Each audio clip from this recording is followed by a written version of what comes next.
Well, students, this is our uh, weekly distribution of our lecture contents.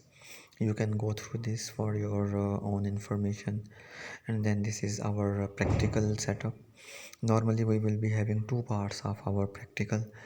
Firstly, you will be selecting one out of these four and working on it, preparing presentation, and then sharing with each other, and then it will become our course for the practical. Second is the field project, in which you will be having a site selected by yourself, and you will be working on it with the following objectives to be achieved, which are expressed here. This is your assignment number one, this is your assignment number two. You can go through them by yourself, and following the deadlines, please submit them. And so moving forward to our course and its introduction, let's start with some very basic terms. And now we will be talking about the basics of soil and groundwater contamination. Now our objective is to define a contaminated site.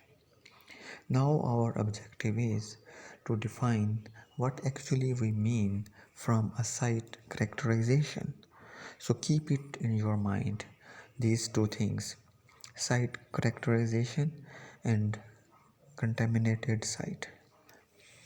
We are going to focus these two terms, and we will be finding out the approaches how we can actually determine the different characteristics. What are the parameters which are important to be investigated? What are the procedures which are important to be followed? And how we can, what is the uh, actual procedures which we will be doing for the remediation as well. So some of the basic terms, I think you are very much well familiar with these terms. What is pollution, contamination, environment, environmental sciences, environmental engineering, and all these stuff. So what is the purpose of writing environmental sciences here, and describing what is the difference between environmental science and environmental engineering? Anybody, can you reply by yourself? So please differentiate what is environmental science and what is environmental engineering. Before going into this discussion, can you give me the answer? What is the difference between science and engineering? And add one thing more: what is the difference between technology? So there are three terms: science, engineering, and technology. How you can differentiate between these things? What is the different scopes? So I think again you are quite familiar with these terms, but let us revise, because it is very important to refresh our knowledge about this before going into the details of our this course. We should be able to easily understand what our scope is. So being an environmental scientist, you are concerned with the interdisciplinary academic field. So environmental science is an interdisciplinary academic field that integrates physical and chemical sciences, including physics, chemistry, biology, soil science, geology, geography, and to study the environment. So we are going to deal with the fundamental laws of our nature in our studies while we are doing our environmental scientific investigations. Then how we are going to differentiate it from the environmental engineering? It is again very simple.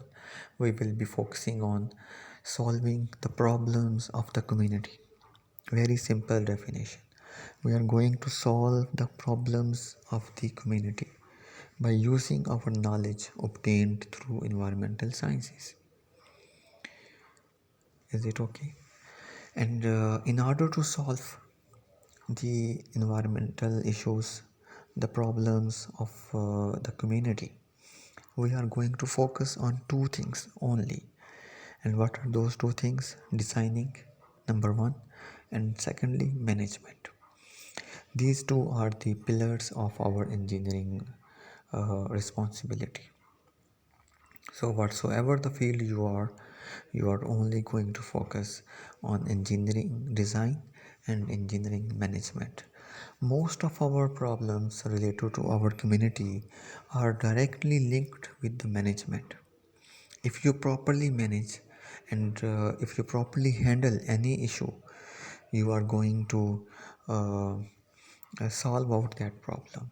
And for the management, the best rule to be followed is maintaining the check and balances. The you might have a clear idea about the um, fundamental principle of law of conservation. Anything coming inside a system is equal to anything going out of the system, and plus the consumption within the system. So it is a basic law of conservation which is very well known to you, I'm sure. And this is the basic principle of our management as well. So if you are managing the pollution entering the source of pollutants entering into the system, and it is and leaving the system, we are going to solve out our majority of the problems, environmental related problems. So our focus is on the management as well as the designing. Designing is only required when we are going to establish an advanced system of the treatment. So again, management includes so many things which we can discuss later. And while specifically while talking about our this course, management will be one of our key roles to handle the issues. So every solution is not in new developments, new designings, and new infrastructure, but in most of the time we by simple managing the inflow and outflow of any substance into a system can solve our problem. This is the nutshell of our this discussion. Well, one thing we left. What is technology? Technology is actually something related to the development of mechanisms, machines, and tools which will be helping us in the engineering applications.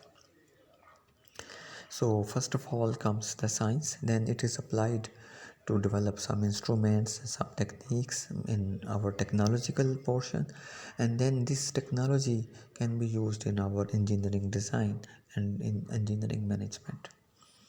So moving forward, we have a specific term, geoenvironmental engineering, which is only going to deal with the soil contamination and groundwater contamination. It is also going to cover uh, the water resources underneath our surface. It is also going to cover the fate of transport, which is traveling in different directions in our underground structure, in our subsurface strata. Then, furthermore, it is also important to understand that geoenvironmental engineering is going to link directly with the geotechnical engineering, because geotechnical engineering is the physical studies of the subsurface. What is the permeability, what is the strength of the soil, what is the stability of the soil, what is the settlement level of the soil. All these things are related with the geotechnical aspects, which are linked with the development of our structures, mega structures like bridges, like um, dams, and like mega projects, big buildings which are heavier in load, and we are concerned about their settlement, then we need to have a proper investigation of our subsurface. So when we are investigating our subsurface, we are actually investigating the soil properties, we are actually investigating the soil characteristics. So again, soil characterization is one of the major tools to identify what kind of behavior this subsurface strata is going to provide us, and then based on that our designing will depend. Our designing is totally related with the subsurface characteristics. So subsurface characterization or site characterization is a very important tool which we will be dealing with in geoenvironmental as well as geotechnical aspects of engineering. So furthermore, we will also talk about contaminant transport, solute transport, and so this is the basic definition of environmental pollution. I'm sure you are well aware of it. Anything positive on anything addition of anything into a system, or anything being removed from the system is actually having its impact on the system. So that impact is going to disturb the whole nature of the system. So this kind of definition you can study here. We will move forward to our anthropogenic sources.